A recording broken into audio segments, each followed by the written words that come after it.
Welcome to the Movement Cafe. As we know, today we are uh, homing in on the United Methodist Earthkeeper program.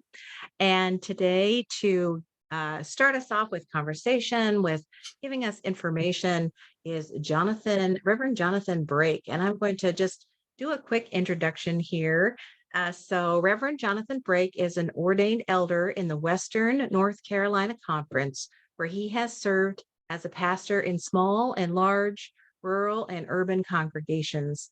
He was commissioned as an earthkeeper with the inaugural class, that very first class in 2016. In addition to his Earthkeeper project of establishing a creation care ministry in his annual conference, Jonathan has also been active from the beginning of the United Methodist Creation Justice Movement, serving on the coordinating communications with that and with Loving People and Planet teams. And of course, he's done so much more to live out what being an Earthkeeper means to him. And I want to turn it over to him, and he's going to lead us through some presentation. It's his go for the next little while. I'm so glad you're all with us, and go ahead, Jonathan.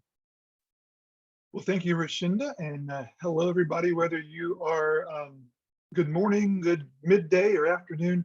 I'm glad to be with you today. I just put in the chat my email address. If you would like to be in touch with me, that's the best way to reach me. Um, I'm just want to share a little bit about my own background, kind of what led me to be where I am, and give you a chance to understand kind of where I'm coming from. My personal story is basically that I come from one side of my family is a long line of family farmers. And for many years, they raised everything from a dairy farm to beef to pork. When I was growing up, our family farm was raising eggs. It was an egg farm, and was a big part of learning about what that's about. Even though I grew up in the city, I was a city boy from Charlotte in North Carolina, the big city there, and I lived in a neighborhood with a little fenced backyard. But in that backyard, my dad did a great job of helping us to develop 1/3 or to about almost 1/2 of the yard was a big garden. I learned all about gardening. We had a handful of chickens and raised our own eggs, and just had a really good time trying to pretend to be a farmer in the midst of a big city. But I also spent a lot of time outside because I was involved in Boy Scouting. And so I did a lot of hiking, a lot of backpacking, a lot of time on the water, different things that you would expect along with scouting.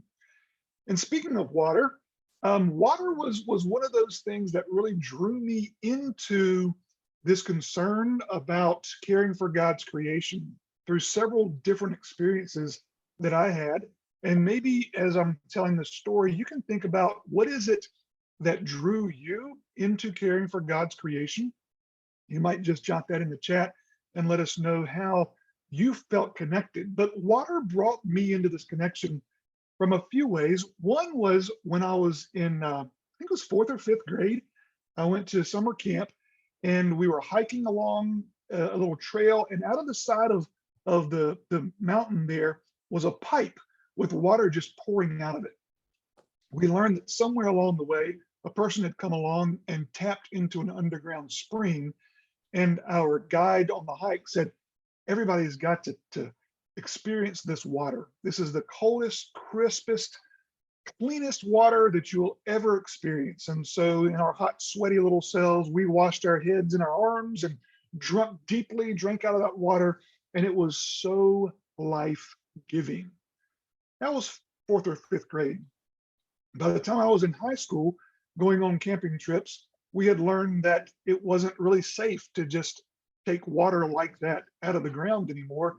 We needed to have a filtering system because there were so many contaminants to be concerned about.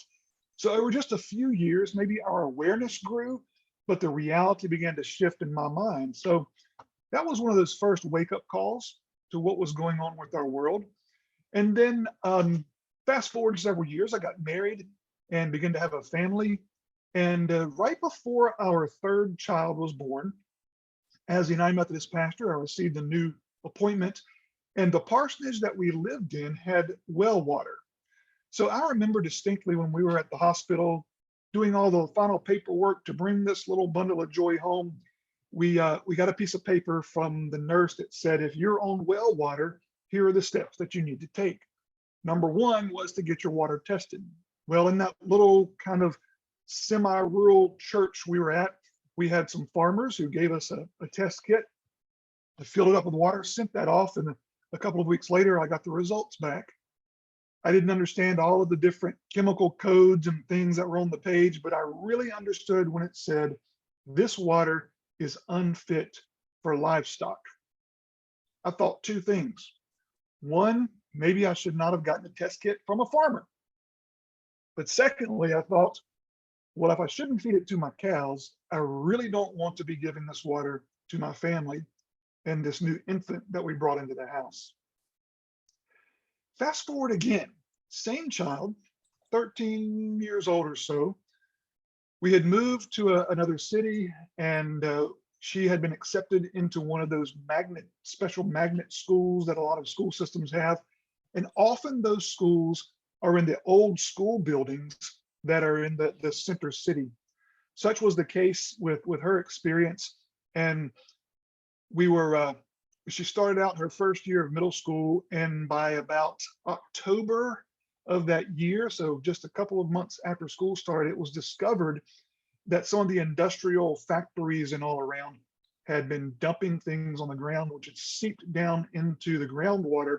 And underneath her school was water carrying carcinogens and things that were not good for developing children or the whole staff. So twice now in this child's life, her life had been threatened by the quality of water. So as a good father, I began to think and wonder even more so, what have we done to our land? What's going to happen to my children? What's going to happen to my grandchildren? What is the future of our world going to be like? So I began learning and reading and trying to make myself more aware of what's going on. So maybe you have done that. You had an experience that sort of woke you up, and you have gone out to find resources and learn from other people. Maybe you'll jot that in the chat to let us know what has been helpful to teach you how to understand what's going on in our world. So some of the things that I did that really tied me into doing something about the situation was to begin attending the Creation Care Summits that the United Methodist Church had put on for a number of years. And I think I was around 2014 when I started to attend those. And I met some of the folks who are here on this video call today. And I began getting involved in things like community gardens through my church or in the community. We began learning about, this was back when the fluorescent light bulbs were in supply, and they were just starting to introduce LEDs. So we began changing light bulbs and looking at other energy efficiencies wherever we could and recognizing some of the needs there. And then this Earth Keepers training was offered. And in 2016, I got a chance to go and be a part of the Earth Keepers training. My project, every Earth Keeper proposes a project that we want to work on in our local context. And my project was to begin the Creation Care Ministry for my annual conference in Western North Carolina. Kind of how that came about was I had just before that training had walked up to our conference secretary at annual conference that summer, and I said, I really want to get involved in our Creation Care Ministry for the annual conference. She got this big smile on her face. She said, that's wonderful. I love that idea. I said, who do I talk to? She said, we don't have a Creation Care Ministry, but you can start one. She was perfect for that job. She knew exactly how to get someone's interest and tie them into it. And so that became my project. And we began developing a team at the conference level and the churches where I had served for several years. And at that time, we're either developing or improving their Creation Care ministries. Over the next several years, I would teach small group studies on various aspects of creation justice and creation care.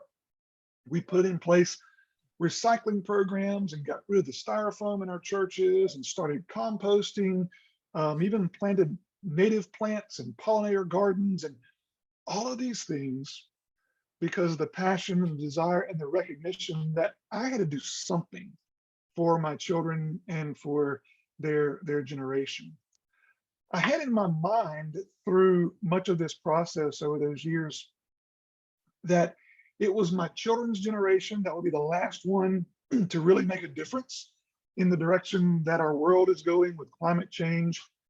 And the more I learned, the more a new report came out from IPCC and other organizations, we realized just how bad things had become. And one day, the Spirit of God just said to me, it's not your children's generation that will be able to make the difference. Your generation is the last one that can really make the difference. I don't know what your generation is on this call, but I'm a Gen Xer. And as I thought about that, I realized it's time for us to step up. It's time for us to do some things differently. So that has led me in a number of different directions. I'm currently working on a Doctor of Ministry degree from Methodist Theological School in Ohio. And my dissertation idea that I'm working on developing has to do with how do we form holistic faith communities that combine creation care and justice and intentional living community concepts, as well as community development, deep worship, and being not a destination where we think people have to come to us, but how do we become a church that goes out to be a blessing into our neighborhood, our community, and to our world? So that's kind of where my background is, what has brought me to the point where I am privileged to work with Jenny Phillips and Global Ministries and to begin to oversee this Earth Keepers program that has had such a wonderful impact in my life and in my ministry. And I'm excited about those of you who are here with us who are Earth Keepers, those of you who are here who are curious and interested. I saw some folks who have applied for our new training that's coming up here in just a few weeks, and what God is going to do through you. So let me share with you very quickly, what is an Earth Keeper? That's what you came here for, is to really hear that. I'm going to put in the chat a link here for our Earth Keepers webpage, and this will, if you want to click on that at some point, it'll bring up our webpage for you. But Earth Keepers is an agency, a global ministries agency program, and it's designed at this point for United States-based United Methodists. You can be clergy or laity, and the goal is to lead grassroots environmental projects right where you are. So instead of being kind of a top-down program, we really are trying to give fertilization and preparation for you where you are and the passion God has put on your heart to carry out some form of tangibly caring for God's creation. It's to be action-oriented. Anti-racist is one of our goals, to be bold, entrepreneurial in many ways, to take chances, to step out and really move forward in ministry. And so we're equipping you to launch and grow some kind of environmental project in your own community through topics like eco-theology or community organizing or project planning. These skills and tools we want to offer to you to pick those up and take them and apply them in very real ways with your passion and where you are. So we ask that anyone who applies to an Earth Keepers training come with some idea of what am I going to do with this. It's very action oriented. It's planning a project that you can carry out maybe in conjunction with your congregation or a handful of other people or an organization that's a nonprofit or a government-based organization, someone in your community, Parks and Rec Department, water keepers, things like that, may be ways that you would carry out a project. So how do you get involved? Well, you could go to that website that I just gave you, that webpage. And there's information there about Earth Keepers and our trainings. We have many folks will contact us and say, I'm just trying to decide, should I sign up for this training or not? And I'll ask them, what is it that you're working on? What is your idea? What is your passion? Where do you want to go next? If you've got an idea of something that you feel like is necessary in your community and you're not sure where to get started, then the Earth Keepers training might be the right place for you. If you're looking for a sounding board, some people to kick ideas back and forth with, and to gain some perspective, then this too is something that we offer in the Earth Keepers trainings. If you're looking for some new skills and maybe you're looking at how do I put this thinking into action steps and find some encouragement and get organized, maybe you've just been like a lot of us, you've got an idea that just sort of sits there on the back burner and you want to take it out and do something with it, we can encourage you with that through the trainings as well. The Earthkeeper trainings allows you to be a part of a growing group of supporters.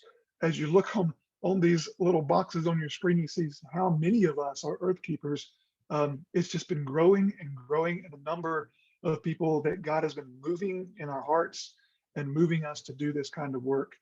And so there is a need there for, or there's the realization there that sometimes we need some form of recognition from United Methodism to feel like we can go forward.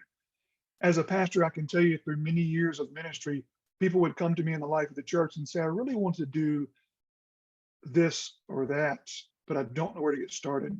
And a lot of times they're saying, I need somebody who's in the system to say, yes, take this vision, take this excitement, and let's encourage you to go forward with it. And so we can offer that some as well. Now, Earthkeepers may not be for everybody. And there are lots of other programs. We are Global Ministries. There are other programs that are offered through the United Women in Faith. There are programs that General Board of Church and Society offers. There are programs through the Interfaith Power and Light or Green Faith. There are lots of other organizations that you might find what you're looking for is better taken care of in those settings. But what I can say is find a place where God can take what's moving in your heart and push you forward or carry you forward into doing something tangible to really become a part of the solution for our world. All right, so let me just cover a couple other things before I finish up, and then we'll hear from one or two Earthkeepers and do some sharing with one another.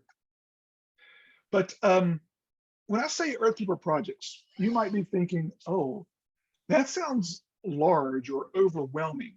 So some examples of what some of our Earthkeepers have done are to start or restart or take to the next level their annual conference Creation Care Ministry.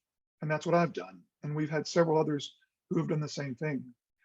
There are some who worked on water pollution, and they have partnered with the Parks and Rec Center in town or a river keeper or other places where they have worked on cleaning up water systems in their community. Some have used the arts to raise awareness of creation care concerns and creation justice issues in their community and around the world.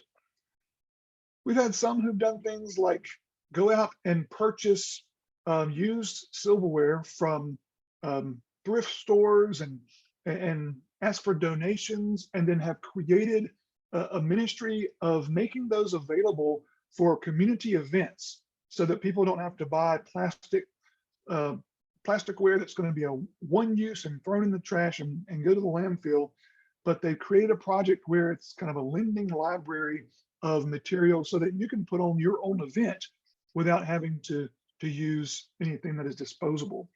And then that ministry collects it all back. They say, just throw it back in the bins dirty. We'll take it to the church and use the commercial dishwasher and clean everything up and get it ready for the next group. That's an Earthkeeper project. We have had folks start ministries called Sabbath Life, which is a monthly gathering for a Sabbath day, primarily for clergy and for ministry professionals, but is expanding to laity now as well, where you spend a whole day once a month together in a natural setting, most likely on a farm or a camp, and you spend time in worship with God outdoors and working in the fields and learning how to connect with creation and what grows and other ways of being reconnected to the natural world. Another project might be a community garden, a rain garden on your church property, native plantings, things like pollinator gardens. We have had Earthkeeper projects that are guided nature walks with spiritual reflections. We've had many have worked on recycling or plastic reduction or styrofoam reduction in their settings, whatever that may be. And some have gone as far as energy efficiency and solar installations on a church rooftop or even community solar projects. And so you can see the projects run the gamut. There is limited, they're only limited by your thoughts, your passion, and your awareness of what's around you and how God might use you in some form of ministry right where you are. So we basically are asking, as you're thinking of a project for Earthkeepers, what is it that I can do that it might involve raising awareness or education, but how does it take people past that to actually begin to do tangible action and draws other people in to be a part of the project, the planning, the event, the activity, and allow them to be excited and involved in ways that really make a difference for our world. So that is Earthkeepers training and what you can expect in a nutshell. Some of the questions that we often get from people who are interested in Earthkeepers are things like, okay, so we go through the training, we complete the training, and we launch into a project or we've completed the project. What kind of support is there ongoing from Global Ministries or others to keep us connected and involved and excited about what's next? So let me tell you just a few things very quickly. I'm going to put in the chat box connection here for the Creation Care Network. This is an online platform that is designed to network people together. And so if you are an Earthkeeper, hopefully you are on the Creation Care Network. In the last several years, we've made it a requirement to set that up and be connected on this Creation Care Network. But this is designed and available primarily to United Methodists, but we have a few other agencies and organizations who also network in with us. And it's a network that can connect you together with other Earthkeepers, or if you're not an Earthkeeper, it can connect you with people who are interested in the same type of ministry focus that you're doing. There's a map on there. If you're looking for people who are in your area, you can zoom in to where you are and see who else is connected through the Creation Care Network and learn about what is their interest, what are they excited about, and how can you get in touch with them. That's one way in which we are supporting the ongoing ministry for you, and whether you're an Earthkeeper or not. If you are an Earthkeeper, then you can qualify to apply for a small grant to help with any financial aspect of carrying out an Earthkeeper project. There's a little bit more involved in applying for that grant and following up with that, as you would expect with any grant program, but that's available for those who have been through the training and are commissioned Earthkeepers as well. And in addition to those forms, you'll find other connections with organizations and folks, especially those who the cafe here is bringing in to talk and share. We've mentioned today the United Methodist Creation Justice Movement, and they are connecting people together as well who are involved in this kind of work, and you'll find support through that organization too. Now, last question before I kind of wrap things up has to do with what exactly does it mean to be a commissioned Earthkeeper? And some people have asked that question. It's being a commissioned Earthkeeper is, if you want to think of it this way, it's the church affirming your call to creation care.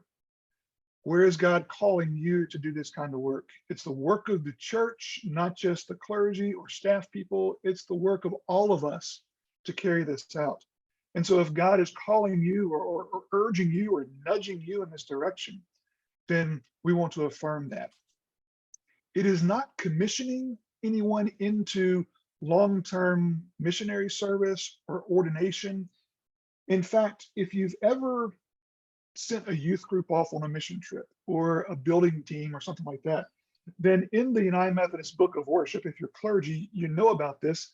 There are a couple of ways in which we can commission people, usually in a worship service, for short-term service. And so we commission Earthkeepers initially for a short-term ministry to carry out the project that we have helped you to design and plan and dream about making happen. And so that's the level, the form of commissioning that's involved there. And we commission you to that specific purpose, whether you're laity or clergy, to carry that out. And so it gives some legitimacy to your work. Sometimes you need to be able to say to your pastor or to a district superintendent or to somebody at the conference level that God has led me to be prepared to carry out this kind of ministry. And we are intentionally connecting our Earthkeepers with conference leadership so that they know you're being trained and they know that you're being prepared and ready to carry out these ministries in your area. So after the training, Earthkeepers complete their project in about a year or so, and there's no ongoing commitment that you have to continue to come back to Earthkeepers projects or programs. There's no expectation that you'll do anything beyond your initial project, but we find that many Earthkeepers look at that first project and say, how can I build upon this? Or what else can I do? And where can I go next with it? So stay in touch through the Creation Care Network. If you're not already on there, go ahead and click the button to join. And when you do so, I'll receive a message that you want to join and be a part of the Creation Care Network, and we'll invite you in to set up an account and then start learning about what's going on across the country and in some cases in other parts of the world around creation care. So that gives you a quick overview of Earthkeepers and where it's come from, what we're doing now, and how we are moving forward. There is a training that I mentioned. We're putting together one for the fall, and we've almost got those details ready. I hope we would be able to announce it today, but we're not quite there with making sure everything is in place, and we don't want to share anything that's we're going to go back and change later. So we are excited about that coming up. But I'm going to throw it back to Rashinda and give you a chance to call on one or two Earthkeepers I think you had in mind and hear from what our Earthkeepers are already doing. Wonderful. Yes. So I had the wonderful opportunity to hear from Reverend Sherry Smith just a few days ago. We had a jurisdictional meeting for the United Methodist Creation Justice Movement, and the theme had been working with youth. And I know there's a lot of dismay sometimes in our churches that we're not seeing the age range. We wish we had sort of more robust showing of every age. How do we connect? And also recognizing when we come to this particular effort of creation care and climate justice, that this is something that the youth are very concerned about. And how do we as ministers show up in their lives in a spiritual way to navigate that? And so I thought, wow, I wonder if Reverend Sherry would be willing to come and share her project with us. So I want to turn it over to her. Her home conference is the New England Conference, but I actually don't know Sherry. We're new to each other. So this is one of the marvelous things about this work is who you get to meet. So I want you to ask you to jump in and maybe tell us a little bit about yourself, since I'm not going to be able to introduce you in the way I would otherwise like to, and share your project with us. Can everybody hear me? Okay, my name's the Reverend Sherry Smith. and I am from the New England Annual Conference, and I live in the lovely state of Vermont. I took the Earth Keepers training and I'm an ordained deacon as well. And my appointment is to the Art, Faith, and Nature Network, which is the community that I started on Facebook. So something that's actually totally different from my Earth Keepers project, but ties into my project as well. I participated in the Earth Keepers training online in the spring of 2021, along with 2 youth from the Green Mountain District of the New England Annual Conference, which is basically the entire state of Vermont. One of them was my son, and the other one was the son of our district superintendent. And as of this point, they're the youngest commissioned Earth Keepers, and they were middle school students when they took the training. And our project idea was how to use the arts to encourage and raise awareness around issues of faith and nature. And the first task that they did for their project was to envision a virtual vacation Bible school where they led workshops for younger children, along with some of their friends who had not completed the Earth Keepers training. So the 2 of them led workshops on like art, nature, Bible study, anything that you would typically see at a vacation Bible school, but it was all youth led for younger children. And so they actually presented to children who were preschool and early elementary age, because they felt that it was important to share what they knew with kids who were younger and what they were passionate about. In the planning for that, they reached out to some other young people who were even younger than they were to help lead in those workshops. So in addition to those 2 who were like 12 and 13 at the time, they had 2 others who were 11 who helped to create a dramatic script that they then presented to the preschoolers and early elementary students. One of them was on the Noah story, and the other one was on the creation story. And so they took the biblical stories and put it into language that younger kids would understand, using examples from present day in their analysis. And so they created the script, they practiced. I facilitated them meeting, and along with, the Safe Sanctuaries policy, we had another adult who met with us, and all of this was done virtually. We had the two Earth Keepers were from Vermont. The 2 other kids were from Massachusetts. So we met virtually. They created a script, and these plays ended up being about 5 minutes when they put them on. And then we also tried to record them. Sometimes the recordings worked, sometimes the recordings didn't work. So some of, as happens with technology. So sometimes one of them we ended up having to do live during Vacation Bible School virtually, and had them go through their parts then, since the earlier recording in the day hadn't worked. So, it was a lot of learning as you go along, but taking what they were passionate about and helping them form that to share with others. And so basically, I served as the facilitator in helping them to get their stories out there into the rest of the world. And that was our first step. And people were like, well, how many people came? We actually had, more youth leading the workshop and leading Vacation Bible School than we actually had kids in attendance.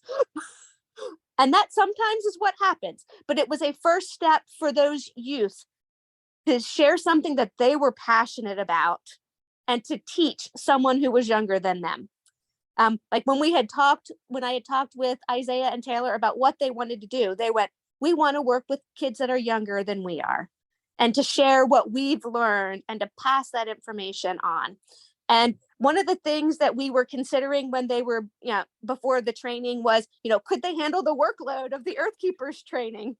And I said, both of them were very passionate about the earth and taking care of the earth. and were well grounded in environmental science and, the sciences and climate change because of, what they had learned in school and in other educational aspects. And with both of them being, pastors' kids, they were well grounded in theology, even if they didn't know the theological language, the actual words that went behind it.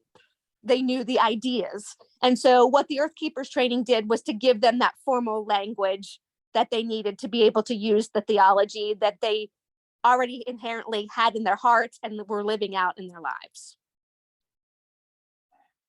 I think that's where I want to stop for right now. And then, our next steps, are working towards, something that is a more advanced, training and living out of that call, and doing some more, vacation Bible school options that aren't just for young kids, but across the intergenerational spectrum. And the other thing that they had looked at was creating public service announcements that could be utilized within local church congregations, for Sunday school classes, for small groups. And so they're still in the development phase of that program. But, life took over as middle school and high school students do, and the change in their workload with school. And so some of the Earth Keepers things have been put on hold for that. So we're trying to figure out what the next steps will be. Thanks, Rashinda. That's marvelous. That's marvelous, marvelous. Yes. So what we can imagine, and sometimes we feel, and I heard this a little, Sherry, so just going to bring this out because I know we all often feel this way, where we apologize there was only a few or there weren't that many. So what? I think that's marvelous, because that's how it starts. We start with, you started with 1 and you quickly multiplied to 5 and then multiplied again. And it's this multiplication that gets us to where we're doing a whole conversation about Earth Keepers, where there's multiple trainings, where there's people who are stepping up in leadership and doing projects all over the country and the world. We have someone here from Mexico, I noticed in the chat, introduce themselves. So this is the work. So yeah, I think I know this is just a thing. We go, oh, and maybe it's because of all the United Methodist metrics, right? We're supposed to write in how many numbers, and just to give us all permission to let go of that and just start with the 1 and just multiply from there. So that's wonderful. Okay, so what we're going to do in a little bit is we're going to move into breakout rooms. And there's a few people here identified to be part of breakout rooms, Reverend Jonathan Brake and also Reverend Sherry. So we haven't heard from Kim Richmond or Chris Zinkowitz or Sarah Flint, but they're also going to be doing a breakout room. So I don't know if Kim and Chris and Sarah, you'd be willing to just a sentence or two, just kind of talk about where you are, so when folks choose a breakout room, they can have a better sense of what room they might want to join. Chris, do you want to go ahead? You want to start us off? Sure. I'm in Nashville, Tennessee, and you probably already know me because I write the creation justice tips that come out every month, and that was my Earth Keepers project. I also am on the Tennessee. I'm also in the chairperson of the Creation Care Committee in my local church and on the Tennessee Western Kentucky Conference piece. And I work on communications with the Creation Justice Movement. Lots of irons in the fire. Awesome. That's wonderful. Yeah, thank you. Kim, I don't see you immediately on my screen. Oh, there you are. Wonderful. You want to share a sentence or two about where you are and sort of what your conversation might bring. Yeah, sure. Thank you, Rashinda. Hi, I am from Winston-Salem, North Carolina. So I'm one of Rashinda's North Carolina people. And I became an Earth Keeper in 2017. I'm laity. And my project started out as building a creation care ministry in my home church. And it has expanded into following in Jonathan's footsteps and helping with the annual conference Creation Care Ministry team. We work on that together, and it has been very, very enriching. And then on a community level, I also do advocacy work for my local Audubon chapter, and we go and do advocacy days in Raleigh and meet with our lawmakers there. And so that's how you kind of, you connect the two. I think that'll give you an idea maybe of what I can bring to it. So hope to see a few of you there. Wonderful, Kim. Thank you. Thank you. And so Sarah Flint, Sarah, are you there? You are. I'm here. Go ahead.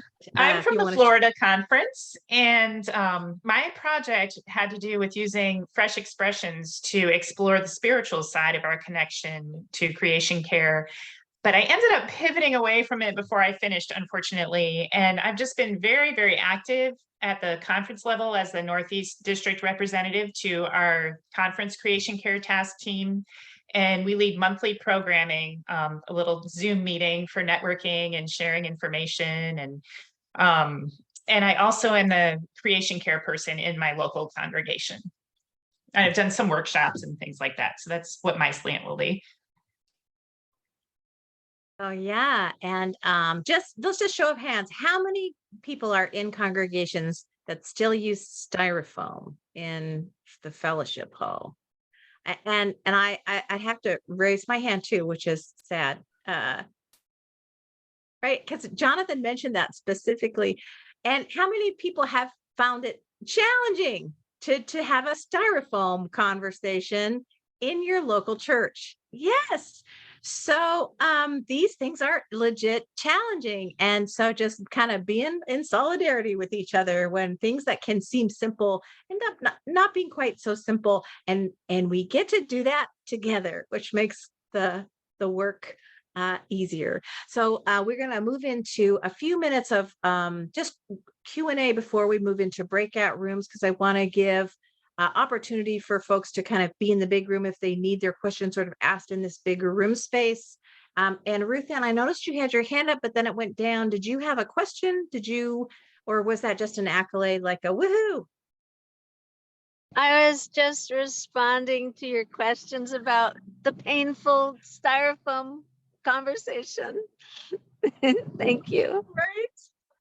I know, like, how do we get to drawdowns and carbon offsets if we're still struggling with that styrofoam conversation? But hey, you start where you start and you teach around it, right? So anybody have a question that they would like to ask? Can you use the raise hand feature or pop your question in the chat? We might not be able to get to it if it's in the chat, but I will try to keep my eyes open. Ronald, go ahead. Yes. I've been a biology teacher. Well, I was a biology teacher for 31 years in Ohio. And one of my latest I've got a couple projects going on right now. I'm trying to, we've got about 6 acres in our church, which is Christ United Methodist in Dayton, Ohio. And actually Kettering, but we're trying to reclaim some of the land into native plants. We've created a giving garden for people, the homeless and shelters in our community. We've redone the landscape at our church. And one of my big projects is I'm trying to establish new chestnut trees that are blight resistant. And I've got a blight resistant chestnut tree in my yard. This is the second year that I've been able to get nuts and get them to sprout. I'm cooperating with our local metro parks, which is one of the best metro parks in the United States, I'd have to say. We have 33 different parks. This is Five Rivers Metro Parks in Dayton, Ohio. And I'm partnering with them to raise these chestnuts.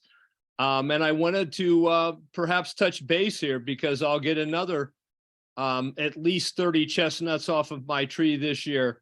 And if anyone I saw some people from Tennessee, North Carolina, that kind of thing, those people could grow chestnuts. That's part of the native range of the American chestnut.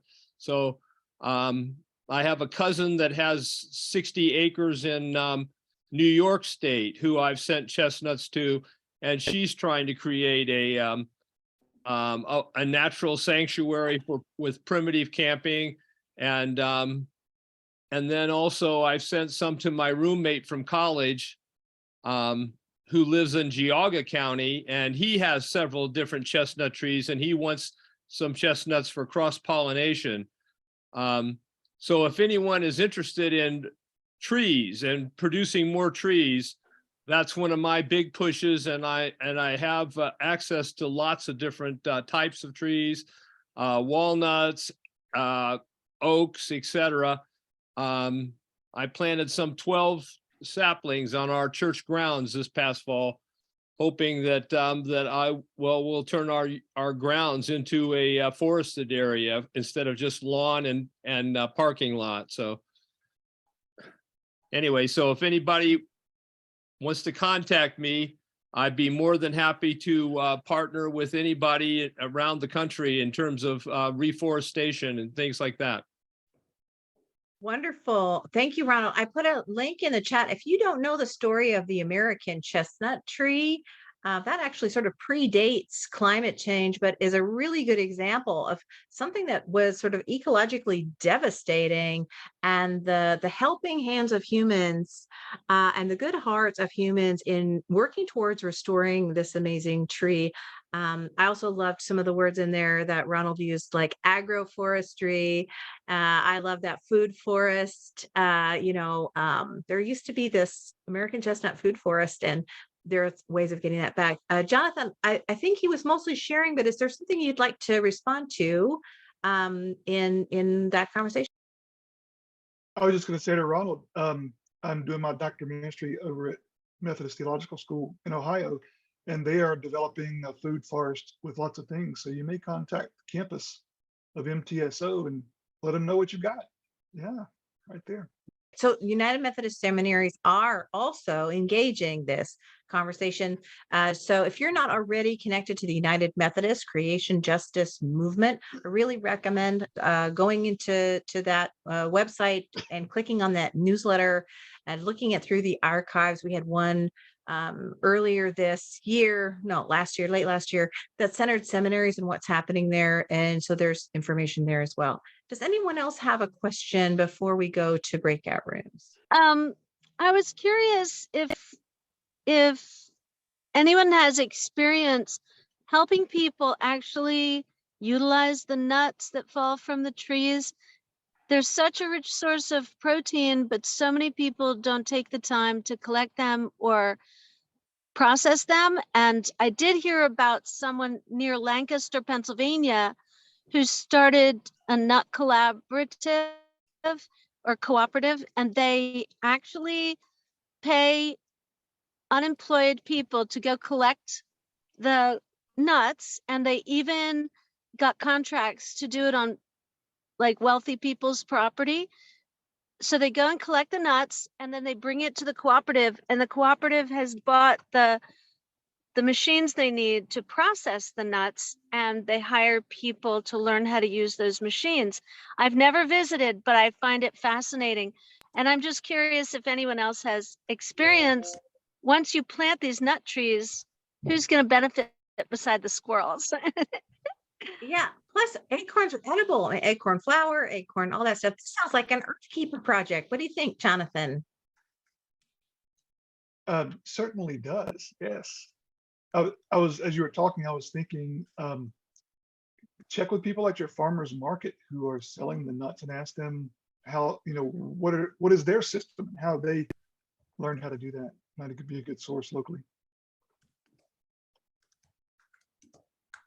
Thank Sorry, you. I'm muted there. Okay, let's launch into our, so we have enough room in our time in our rooms. I have the timer set for 15 minutes, which won't feel like enough. But that's okay, because we're going to join that network that Jonathan shared with us about, and we'll be able to talk more. And when you come back here, we'll just kind of debrief and head out on our way with blessing. So.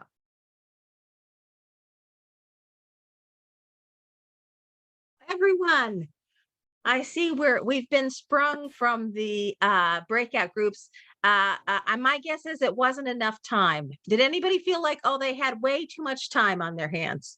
Yeah, it doesn't happen that way. sometimes I find folks are reluctant to do breakout groups. They're like, oh, maybe I should leave before the breakout group. But if you stay, what you find instead is this wonderful conversation, this wonderful group of folks, and then you wish you had more time. So there's irony there, maybe a story of being human as well. Let's see, what time is it? Oh, we only have a few minutes. We have a couple minutes. I don't see Dawn quite yet. I don't know. Don, if you wanted to see if anybody had anything they wanted to share coming out of their breakout rooms, and then we're just going to kind of close in prayer. Absolutely. Well, I participated in a breakout room with Kim Richmond, and it was wonderful. And I learned a lot and had some wonderful people in my group. So I would love to know if anybody else wants to share out about anything they learned or anything they want to share or that they think other people would want to know about. I'm looking and seeing if anybody has their hand raised, and it looks like I haven't talked about one of my other passions, and that is witch hazels. And you might say, what? What has that got to do with anything? Well, witch hazels are now in bloom in the temperate north, and they bloom when no other plants are in bloom. And they're a good method to save honeybees. So if you're thinking about something to plant in your yard, consider a witch hazel, because they bloom when nothing else is in bloom, and they will provide nectar source and pollen, etc., for honeybees. And honeybees are all of our vegetables, and everything else has to be pollinated. So that's my extra 2 cents for today. Yes, yes, it's a two for trees and bees. So that's wonderful. Thank you, Ron. There you go. Go ahead, Jonathan. I was just going to say a couple of things, some questions that come to me.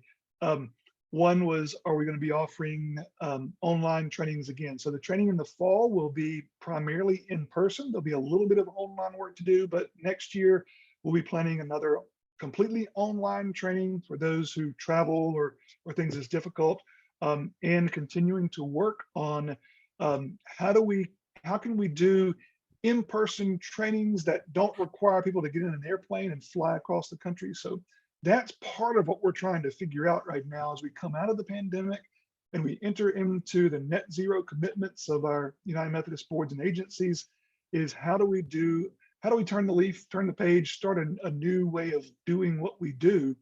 And we're excited about that. But if you're interested in the online training in March and you think you might apply, I want to let you know that there's about 20 hours of independent work to do, and then about 8.5 hours total between 3 online sessions and a couple of small group sessions that will meet with others online between March 10th and 25th.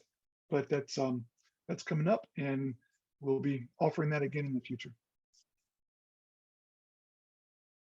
Okay, that's wonderful. So you've already put the link in the chat. Can you put the link again for the main page and network in the chat, just in case anybody had to jump off and come back? Mm-hmm. Sometimes the chat will, stop. We've got a question here. Will the UMC expand the net zero commitment to local churches? It seems like the vast majority of UMC emissions are at the individual church level. So this was a question by, oh my gosh, it's squirreled past. So let's see. Okay, I can't see who asked that. Oh, Jim. Okay, so there is a model resolution that has come out of the United Methodist Creation Justice Movement, 2 actually that speak to the net zero, but one specifically that's the simplest, just says, hey, we need to do this. So I think if you go to the Creation Justice, umcreationjustice.org, and you will see in the menu a link to model resolutions. And one of those model resolutions is net zero. And I think that probably in order to support the bishops and the agencies who have already spoken to net zero commitments, those of us in our annual conferences who understand the importance of that are probably going to have to be the movers and shakers. So those model resolutions are adaptable. You don't have to use it as is, adapt it for your context. but those are some tools that we're hoping will help people. There's other resolutions there as well, and there'll be some conversations about those moving forward, but not quite yet today. All right, I see there's a few more questions, but we're so close now. I think, okay, good. Those are just links. Perfect. And so yeah, so what we're going to do then is we're going to play a video to kind of play us out. Jonathan has chosen a video from the group The Many, which is, I know a lot of us really love. And you have emails. If you need to follow up with folks, please do so. And I'm going to put my email in the chat as well. And just really grateful for you all to be here. Grateful for all your work. Grateful for your willingness to train as Earth Keepers and do projects or to consider doing those things, and for all the other ways that your heart is brought into the work of creation justice. So thank you. Thank you to everyone who led a breakout group, and thank you to Jonathan for being here and leading us. Thank you to Sherry. So this will be recorded. This is recorded, will be sent out, and we're just really glad to have spent time together.